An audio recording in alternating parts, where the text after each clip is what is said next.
Bueno, pues de nuevo en nuestro veterinario. Hoy vamos a tratar una enfermedad que tiene cura sin duda alguna gracias a esas vacunas que existen, ¿no?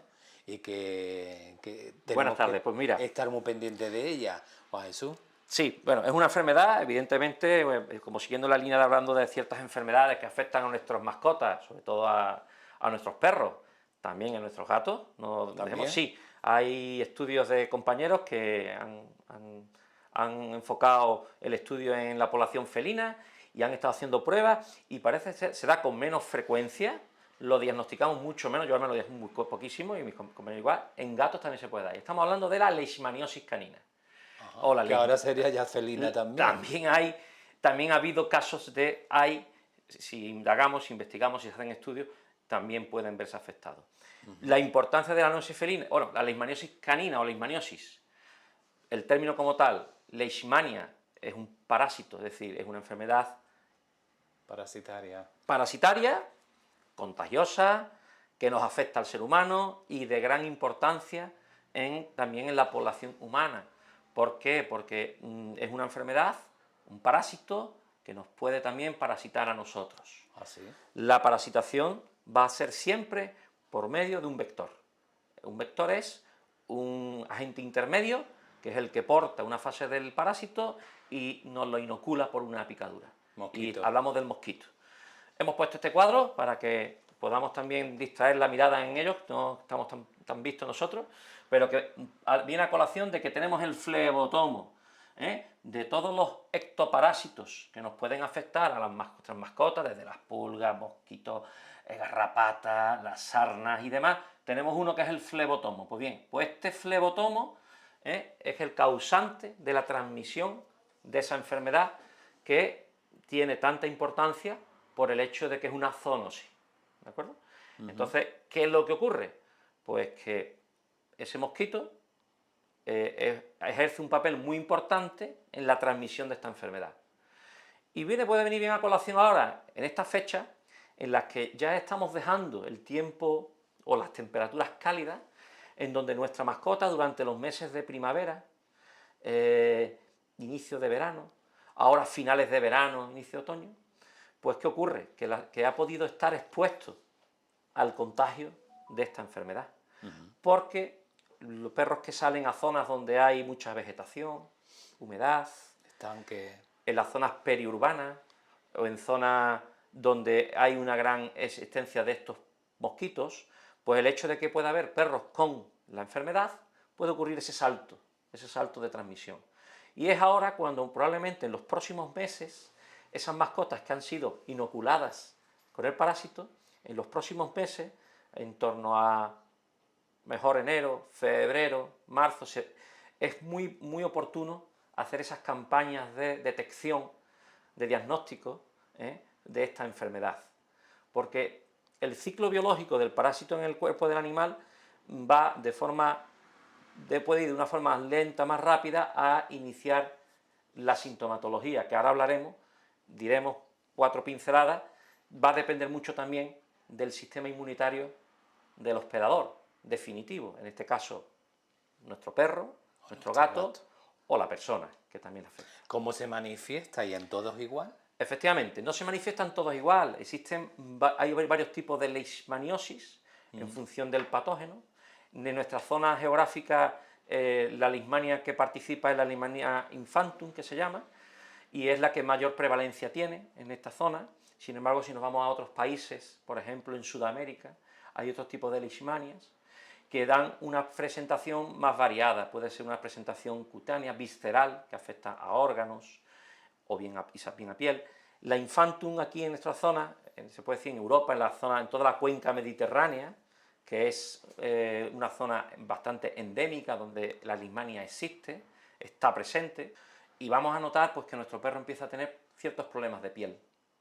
Piel seca, escamosa, piel con seborrea, caspa, que afecta muchas veces a la punta de las orejas, o afecta a otras partes del cuerpo, y esas dermatitis, que a veces no curan con facilidad, nos puede ya hacer la sospecha de que podemos hacer unas pruebas, unos screening, para ver si hay lismania de por medio. También pueden afectarse los ganglios, sobre todo se examina los ganglios popliteos de la zona de la pata, se examina, pero ya digo que lesiones en torno a la cabeza, en torno a las orejas, alrededor de los ojos y demás, suelen ser bastante sospechosos. ¿Esto es mortal? La leishmaniosis, evidentemente, dependiendo de la forma de expresión de la enfermedad, como hemos dicho anteriormente, del sistema inmunológico del paciente, puede hacer que se vuelva sistémica y que afecte a órganos vitales, no solamente piel, articulaciones, y normalmente cuando el sistema inmunológico, la respuesta se basa en anticuerpos, es cuando se producen mayores efectos perjudiciales para el animal y afecta muchas veces frecuentemente a los riñones, una glomerulonefritis. Y esos son esos pacientes los que realmente tienen más papeletas de que la enfermedad que tiene consecuencia de la lismania acabe con ellos, por una insuficiencia renal crónica, ¿vale? Pero ya digo, después el abanico de síntomas es muy variado, muy variado. Otros síntomas también que pueden, porque hay veces que son formas atípicas, fiebre, un perrito que tiene fiebre, muchas veces nos ha pasado perros que vienen a consulta, tomas temperatura, una hipertermia que no tiene mucho sentido. Bueno, lo pautas, vuelves a examinar, sigue la hipertermia y ya te hace pensar. Y entonces a veces, pues simplemente una hipertermia y a lo mejor un poquito de caspa y demás, haces test de lismania y te dan positivo, ¿vale? Y entonces ya te da la clave y lo tratas y mejora el animal. Jesús, en el ciclo de vacunación que lleva nuestro perro, ¿se pone ya esa vacuna desde el inicio o no? Ahí, buena pregunta. ¿Qué podemos hacer para combatir la lismania? La lismania, has hablado antes de cura. La cura de la lismania, en muy pocas veces se puede decir que el animal se queda libre de lismania. Hay casos en los que hay perros que tratas, se negativiza la enfermedad y realmente ese perro hace una vida normal y no vuelve a dar ni serologías altas, ni PCR, que son los métodos de diagnóstico más fiables, y realmente se puede decir que el perro se ha conseguido hacer frente a la enfermedad, tiene un buen sistema inmunológico, igual que nos ocurre a las personas que normalmente podemos tener contacto con el parásito, pero tenemos un sistema inmunológico eficiente y no, salvo poblaciones puntuales, ¿no?, de inmunodeprimidas y demás.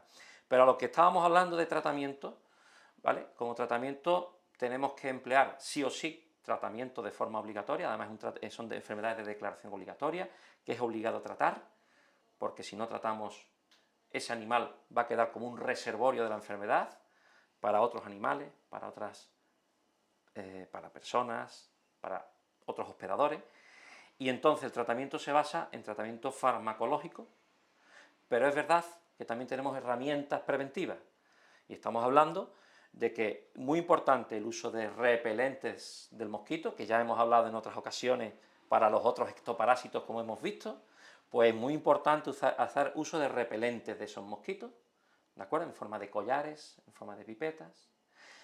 Conocer muy bien la biología del mosquito para evitar, sabiendo que en la época del año donde podemos estar frente, evitar esas horas del día, que es el amanecer, el atardecer, saber, o al menos saber, que son los momentos de mayor riesgo y las zonas donde podemos ir. Y ahí entra también en un segundo escalón o en segundo peldaño las vacunas. Vacunas se han desarrollado, vacunas parasitarias, ha habido a lo largo de los años en los que yo ejerzo, pues tuvimos una primera vacuna de lismania que al final se retiró del mercado porque daba bastantes efectos secundarios y al final, pues bueno, se dejó de comercializar y demás, al menos aquí en España, y surgió, gracias a la investigación de veterinarios españoles, en Cáceres, la elaboración de una vacuna con unas características particulares que es la que se está empleando, no tiene efectos secundarios, podemos decir, relevantes, desde luego, y se administra de forma anual, en una única dosis a partir de los 6 meses de edad. Es decir, podemos incluirlo en ese programa de prevención de esta enfermedad. No con carácter obligatorio, pero sí quizás recomendable, porque una enfermedad que es de declaración obligatoria, que tiene un potencial bastante de morbilidad e inclusive mortalidad, creo que es interesante incluirla. Y aunque es verdad que las vacunas parasitarias no dan una protección tan elevada como la que da una vacuna vírica o antivirus o bacteriana, pero yo creo que es una herramienta importante, que no está de más usarla. Si bien, para mí, el principal es conocer la biología del parásito, del vector, que es el mosquito, y el uso de los repelentes de mosquitos, ¿vale? También hay otros tratamientos que ya, bueno, tratamientos o uso de fármacos como preventivos o incluso en pautarlo como tratamiento, que es una molécula como es la domperidona, que se utiliza como estimulante de la inmunidad. Y también últimamente hay, en el terreno de la fitoterapia, hay una planta, el extracto de una planta de la artemisa, que también se está utilizando para el tratamiento de la leishmania con resultados bastante interesantes y que hay a tener en cuenta para su uso. De hecho, yo la estoy utilizando, la estamos utilizando y estamos viendo que, bueno, se están controlando.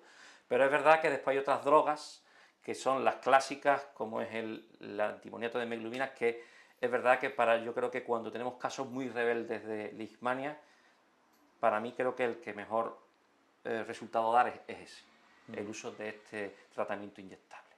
Pero bueno, hay opciones de tratamiento, hay opciones de mantener ese animal en un estatus sanitario óptimo de control de la enfermedad, porque es verdad que no siempre se cura totalmente, se queda como si, digamos, el parásito latente en los órganos defensivos del animal, pero que hoy día tenemos remedio.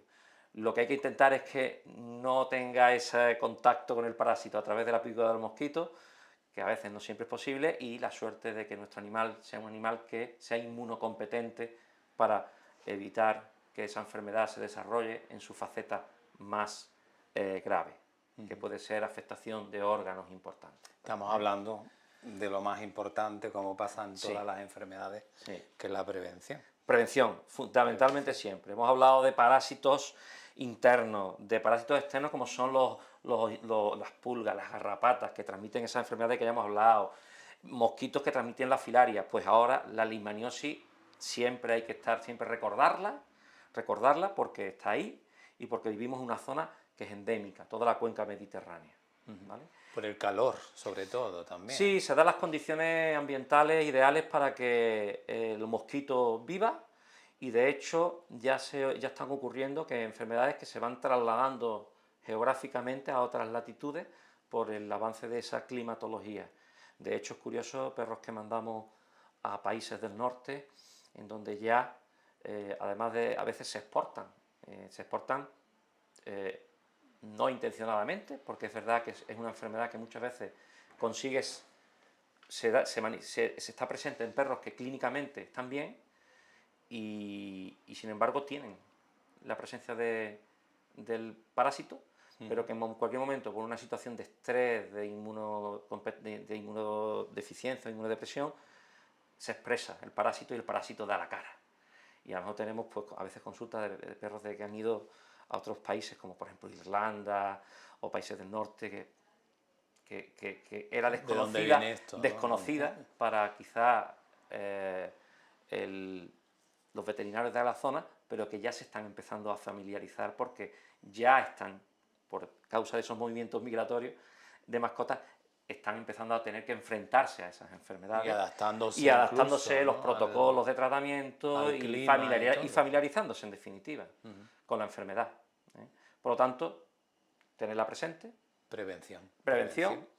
Y ante sospechas, pues hacer test de diagnóstico que se pueden hacer en la clínica o mandar sangre al laboratorio y hacer un buen protocolo de diagnóstico y plantearlo.